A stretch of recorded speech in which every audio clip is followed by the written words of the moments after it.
Jesus did not respond to the vileness around him. My brothers and sisters, this past gospel reading, when we celebrated Christ the King, was very interesting because you had Jesus on the cross, and around him were a sea of judgments. You had so many people scoffing at him, saying, save yourself if you truly are the Christ. Even one of the criminals taking a pot shot at him. But the only person that Jesus responded to in this past Sunday's gospel was the repentant thief, telling him that truly today he would be with him in paradise. I think this principle for us is crucial because so often we don't respond like Christ. We respond to the anger and the violence around us. We spend all the time thinking, plotting, planning, defending against the anger and vitriol of our brothers and sisters or situations in our life, which destroys our ability to respond in faith and in mercy. And you see this. And there really is two camps here. There really is very little middle ground. Either we are responding incorrectly, living our lives in some anger-fueled drama that never ceases, there's always another shoe dropping, or we let our faith be normative and we're able to rise above these things and we're able to find joy in the jail, if you will. We were able to find peace in the suffering, and we're able to find understanding even when people are angry against us.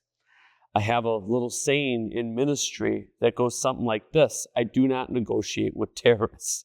And it's not that I'm calling my parishioners terrorists. It's just that when people get into that terrorist mode, which means they come at you wanting to blow up your village or blow up what you're trying to do, and just live by the principle that might makes right. So they amp up the volume so there's no way you're going to say no.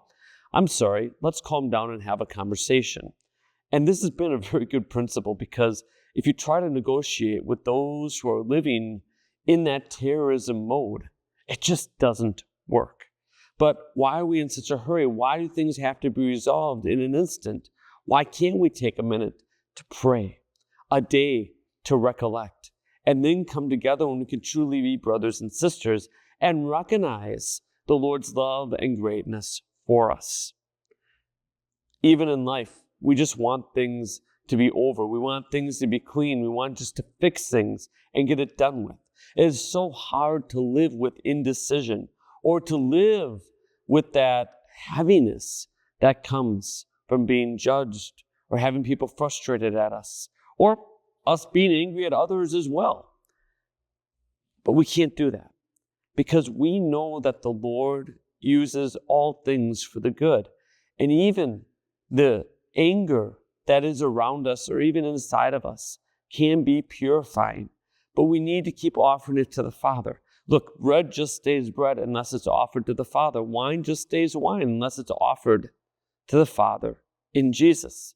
And this is where we too need to offer these things to the Father, recognizing the Father's presence in our life so that we can be transformed. In a sense, if the anger just stays within us, it makes us sick. It sours us. It destroys. But if we become a conduit, offering these things to the Father, it is that movement within ourselves that wears down the rough edges of our soul. Just like rivers can cut through mountains over centuries, so too us being a river of offering to God can purify and smooth us out as well. If it stays stagnant, it's no good. But if we become that offering, that channel, then it is amazing how much God can do for us. With the kids, sometimes we talk about anger. We talk about anger being that firecracker that you can put in the hand. And if you keep your hand open, firecracker goes off, no problem. A little smoke, little heat, maybe a little bit of singeing. But if you close down and double down on that firecracker and it goes off with your hands clenched, of course it blows up fingers. So too, if we are not like Jesus, offering these things to the Father, even in silence, we will get blown up. And we will lose so much of the ability that we had and lose out on so many opportunities that God has been giving to us.